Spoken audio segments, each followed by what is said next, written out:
الاتحاد المصري لكرة القدم بيوجه الشكر المباشر إلى المدير الفني الأجنبي البرتغالي روي فيتوريا وجهازه المعاون. تفاصيل كتير جدا، تفاصيل مهمة هنشوفها في الفيديو ده، يلا بينا. فيتوريا، الحلقة اللي فاتت واللي قبلها قلت لكم فيتوريا انه مش هيكمل مع منتخب مصر. فيتوريا هيمشي. ليه؟ بسبب الأداء السيء اللي قدمه مع منتخب مصر. لأنه منتخب مصر أسوأ بطولة بيقدمها كانت النسخة دي، نسخة 2023. أسوأ بطولة قدمها منتخب مصر في أفريقيا. لأنه فيتوريا ما عملش أي حاجة، ما قدمش أي أداء، ما شفنالوش أي حاجة، بقاله سنة وشوية ما شفنالوش أي حاجة، والخروج غير مشرف. ده المنطق، والشعب المصري كله استقر على الكلام ده، لأنه اللعيبة قدمت كل حاجة، عملت كل حاجة. لكن بعد الخروج بأيام قليلة، الاتحاد المصري لكرة القدم أصدر بيان اعتذار للشعب المصري. بيان اعتذار للشعب المصري بعد الخروج من أفريقيا، وإنه اتحاد الكرة هيناقش عدة قضايا، من ضمنها القضية الأولى والأساسية القضية المدير الفني البرتغالي روي فيتوريا، إنه مش هيكمل تاني. عندك أسباب علشان تمشي فيتوريا، سبق يعني عندك علشان تمشيه محتاج شرط من الاتنين: يا اما تديله بقية عقده ال4 سنين، يا اما تديله 3 شهور في ال15 يوم دول، تديله 3 شهور.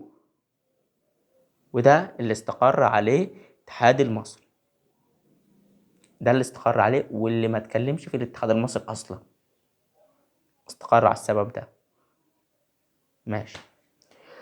الاتحاد المصري قال لك هنعمل اجتماع، هنعقد اجتماع يوم 4/2/2024، كان امبارح.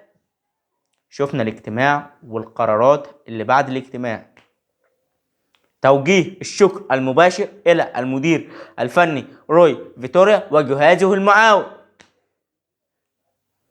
توجيه الشكر المباشر إلى المدير الفني روي فيتوريا وجهازه المعاون، وتعيين محمد يوسف مدرب عام لحين اختيار مدرب جديد لمنتخب مصر.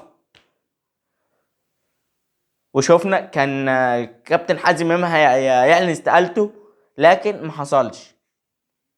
ما حصلش. لكن الاتحاد المصري بيناقش السيرة الذاتية لعدد من المدربين الأجانب، هيناقشها، بيجمع السيرة الذاتية للمدربين دول علشان هيناقشها في الاجتماع القادم.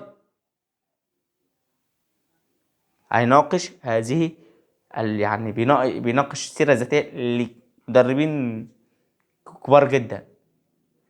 والأقرب لقيادة منتخب مصر الكابتن حسام حسن.